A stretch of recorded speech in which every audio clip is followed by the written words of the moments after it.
ફળને એને પણ આ ધરતી પર વસવા દઈએ.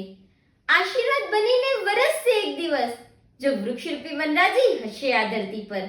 બચાવીને વૃક્ષોને વાદળોને વર્ષાવીશું. વધુ વૃક્ષો વાવો અને પર્યાવરણ બચાવવાનો દેશ સાર્થક કરીશું. આમ ઉપરોક્ત પંક્તિએ વધતા જતા પર્યાવરણના પ્રદૂષણ સામે વૃક્ષોનું અનેક ગણું મહત્વ સમજાવી રહી છે. અને આવું જ વૃક્ષોનું માનવ જીવનમાં રહેલું અનેક ગણું મહત્વ સમજાવવા માટે આવેલી યશા મહેતાના આપ સર્વને જય જિનેન્દ્ર. મિત્રો, હાલનું વિશ્વ અનેક સમસ્યાના જાળમાં ફસાઈ રહ્યું છે અને આ દરેક સમસ્યાઓમાંથી સૌથી મોટી સમસ્યા છે પ્રાણી, સંસાર અને વનસ્પતિ જગત વચ્ચે બગડતું જતું સંતુલન અને તાદાત્મ્ય. આમ આ વનસ્પતિ જગત એટલે વૃક્ષો અને ઘોડિયા ઘરથી માંડીને મૃત્યુશા સુધીની સફરમાં માનવીને જેના વિના નથી ચાલતું તે છે વૃક્ષો.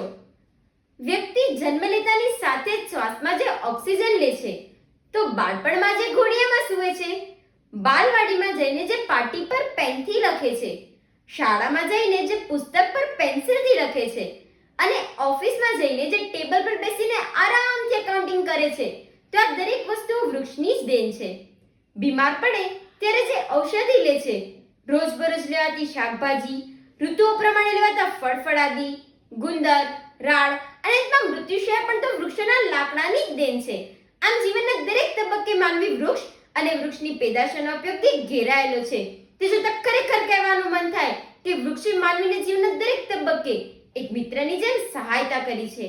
પરંતુ જે માનવીની હરકતોથી વિખરાઈ રહી છે આ વનરાજી, ત્યારે કોઈ કવિએ કવિતામાં વૃક્ષના હૃદયની વાત કરી કે હે મનુષ્ય, તમને તો 5 ઇન્દ્રિય મળી છે, જ્યારે મને તો એક જ ઇન્દ્રિય મળી છે.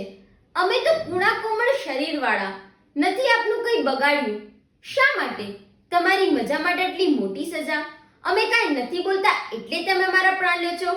ત્યારે આ વૃક્ષની વેદના જોતા ખરેખર કહેવાનું મન થાય કે મિત્રો, એસીનું બિલે બીજું કાંઈ નથી, માત્ર ઝાડ કપાઈ ગયાનું ભાડું જ છે.